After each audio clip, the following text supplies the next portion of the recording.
Get out.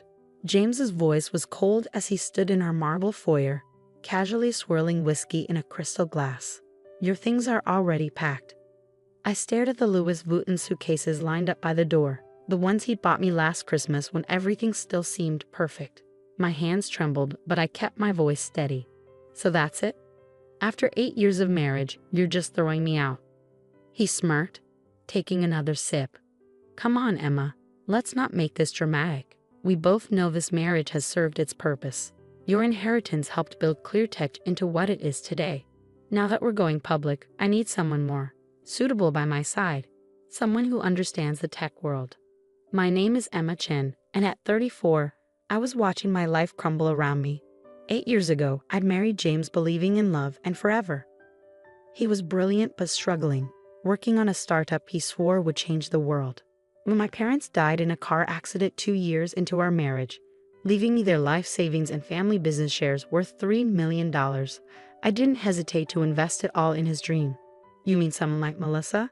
I asked, thinking of his 25-year-old head of marketing who'd been spending more and more time at our house lately. The way she looked at him during dinner parties, how they always seemed to be having late meetings. James's smile widened. Melissa understands vision. She gets what it takes to build something revolutionary. He gestured dismissively with his glass. You were great for the early days. The supportive wife, the generous investor. But ClearTech is worth $100 million now. We're playing in the big leagues. I looked around our mansion. The sweeping staircase, the chandelier that cost more than most cars. The art I carefully selected to make this place feel like home. All of it built with my family's money, my trust, my love. The board meets tomorrow to finalize the IPO, James continued, checking his Rolex. Another gift bought with my inheritance. Melissa and I need to prep. So if we could wrap this up. I walked to the suitcases, my heels clicking against the marble floor. Each step felt heavy with 6 years of memories. The dinner parties I'd hosted to help him network, the nights I'd stayed up listening to his ideas, the vacations we'd canceled because he needed to work.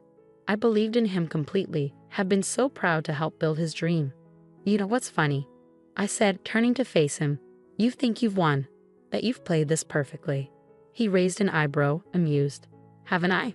ClearTech is about to go public. I'm about to become one of the youngest tech billionaires in the country.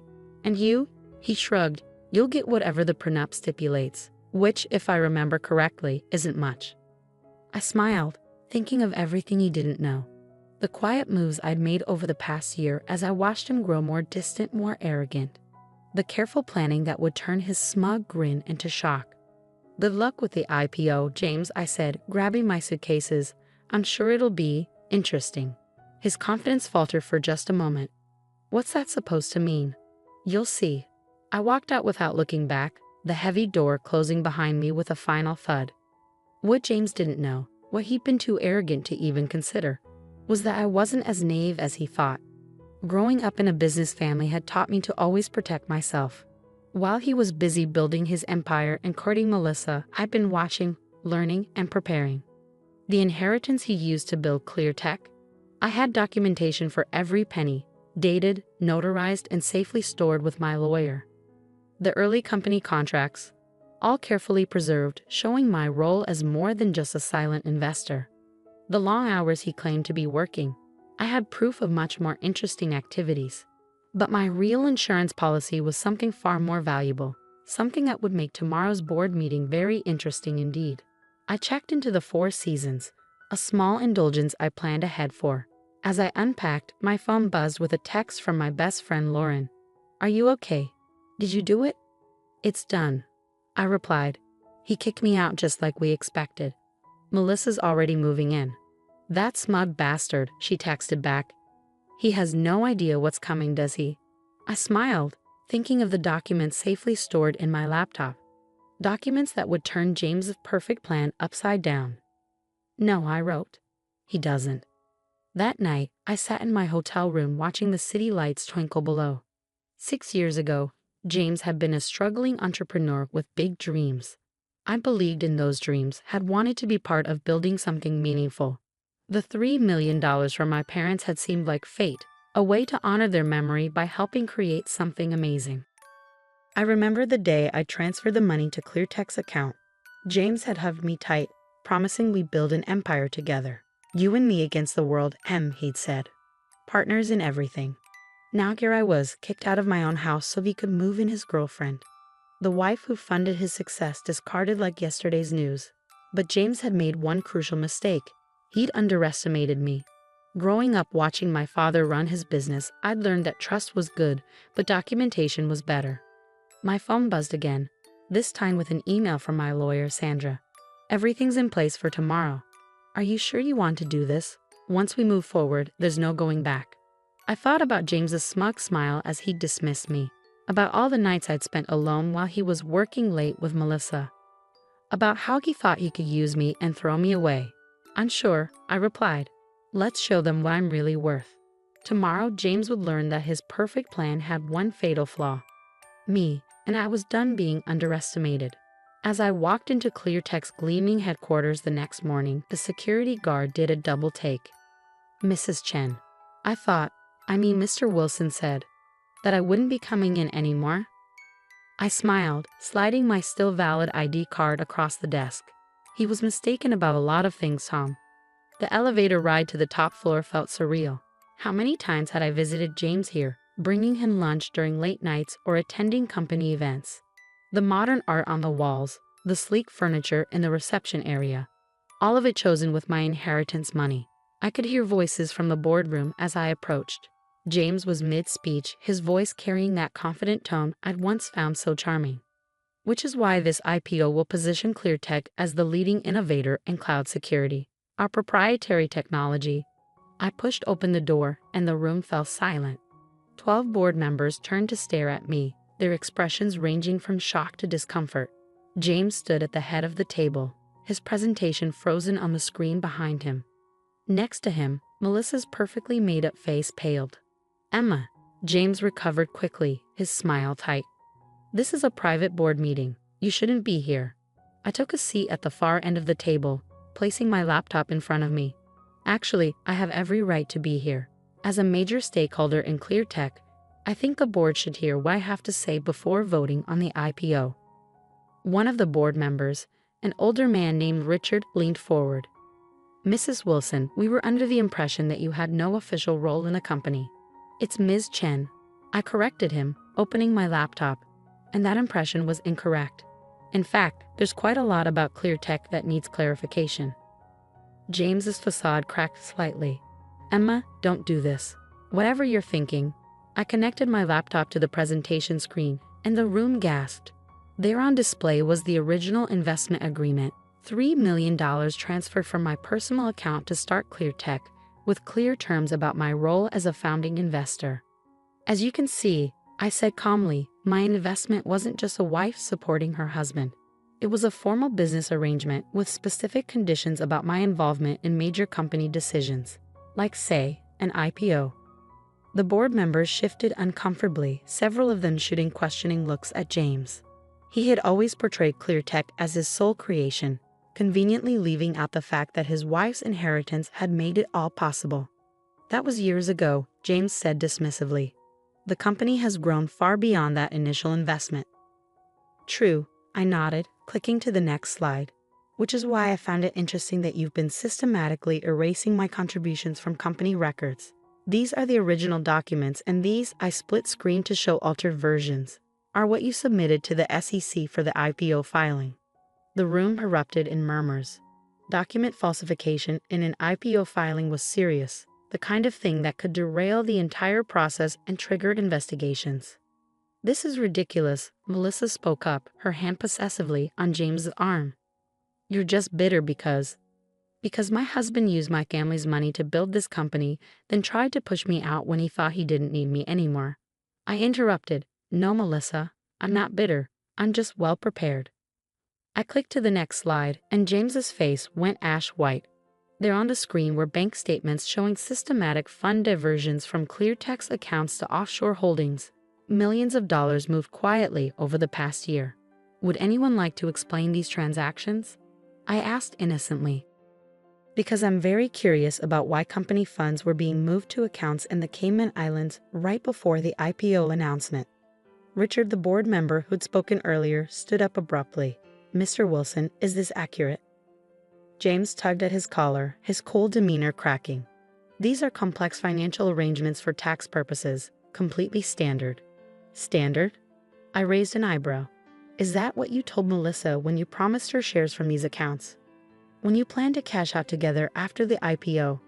Melissa jumped up, her chair scraping against the floor. "How did you know?" I finished for her. "Let's just say you should be more careful about what you discuss over company email, especially when the company's security system was partly funded by the person you're planning to betray." The boardroom erupted into chaos. Several members were on their phones, presumably calling their lawyers. Others were demanding immediate explanations from James, who stood there looking like his perfect world was crumbling around him. "This is a simple choice," I said, raising my voice above the commotion. "Either we postpone the IPO and restructure the company leadership to reflect its true ownership, or I take this evidence to the SEC. Your call." James stormed around the table toward me, his face contorted with rage. "You manipulative bitch," he hissed under his breath. "You're trying to destroy everything I built." "No, James," I said quietly, meeting his gaze. "I'm taking back what's mine, what we built together, before you decided to throw me away." The board quickly called for an emergency recess. As people filed out of the room, many of them already on their phones with crisis managers and lawyers, I packed up my laptop calmly. Everything I'd shown them was just the tip of the iceberg. I had more evidence, more proof of James's deceptions, safely backed up and ready to deploy if needed. Richard, the senior board member, approached me as I stood to leave. "Ms. Chen, I think we need to have a longer conversation about your role in Clear Tech. Perhaps over lunch?" I smiled, shouldering my bag. "I'd like that. I have quite a few ideas about the company's future."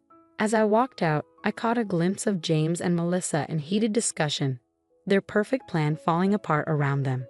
He looked up as I passed, and for the first time since I'd known him, I saw fear in his eyes. This was just the beginning. James had thought he could discard me without consequences, but he was about to learn just how expensive that mistake would be. The weeks following the board meeting were a whirlwind of legal negotiations, emergency board sessions, and company restructuring. I watched from my temporary office on the 19th floor, not quite the penthouse suite where James still sat, but close enough to keep an eye on things. The IPO had been postponed indefinitely. After my revelations, the board wasn't taking any chances. They'd hired independent auditors to go through every transaction, every document, every decision made in the past 6 years. What they found made my evidence look tame in comparison. They've uncovered at least $12 million in questionable transactions, Sandra, my lawyer, told me one morning as we reviewed the latest findings. James wasn't just planning to cash out with Melissa. He was setting up a parallel company structure. He was going to use the IPO money to start fresh, leaving Clear Tech as an empty shell. I sipped my coffee, looking out over the city skyline. "And Melissa? Any word from her legal team?" Sandra smirked. "She's singing like a canary, turned over everything. Emails, texts, recorded conversations. Apparently she's not as loyal to James now that his perfect plan has fallen apart." I wasn't surprised. Melissa had always been ambitious, but her loyalty extended only as far as her own interests. Once she realized James couldn't deliver the wealthy future he promised, she'd switched sides quickly. The press had been having a field day with the story. "Tech CEO's IPO dreams crumble amid fraud allegations," read one headline. "Clear Tech founder's wife exposes million-dollar deception," screamed another. James' reputation in the tech world, once golden, was now thoroughly tarnished. But I wasn't interested in revenge, I wanted justice. The board had been surprisingly receptive to my proposals for restructuring the company. With James's credibility destroyed and the threat of SEC investigations looming, they were eager to find a stable path forward. "The board meeting's in an hour," Sandra reminded me, gathering her papers. "Are you ready?" I nodded, straightening my blazer. More than ready. The boardroom looked different now. The same sleek table, the same floor-to-ceiling windows. But the energy had changed. James sat at the far end, his usual confidence replaced by barely contained anger. His lawyer whispered something in his ear as I took my seat. Richard called the meeting to order. As you all know, we're here to finalize the leadership restructuring of ClearTech. Following the independent audit and extensive legal review, the board has prepared a resolution. I kept my expression neutral as he read through the terms. James would step down as CEO, though he retained a minority stake in the company. The offshore accounts would be frozen and investigated. And most importantly, I would be installed as executive chairperson, with final say over all major company decisions. This is insane, James burst out, standing up. You're giving her control of my company? Our company, I corrected him quietly, built with my family's money, my support, and my trust. Money you tried to steal, support you abused, and trust you betrayed. The board members shifted uncomfortably, but no one spoke up to defend James. They'd all seen the evidence, all realized how close they'd come to being implicated in his schemes. The resolution is fair, Richard said firmly. Ms. Chen's investment and early involvement were instrumental in building ClearTech. Her recent actions protected not just her interests, but those of every shareholder and employee. The vote was quick and decisive. 10 in favor, 2 abstaining, none opposed. Just like that, control of ClearTech passed to me.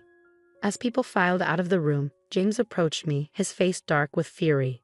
Congratulations, he spat. You've destroyed everything I worked for. I stood up slowly, gathering my things. No, James, I saved what we built together. You're the one who tried to destroy it with greed and lies. You think you can run this company, he sneered. You don't know the first thing about tech. I know about loyalty, I replied. About building trust and keeping it. The technology might be complex, but the principles of good business are simple. Something my father taught me long ago. I walked to the door, then turned back for one last look at the man I'd once loved so completely.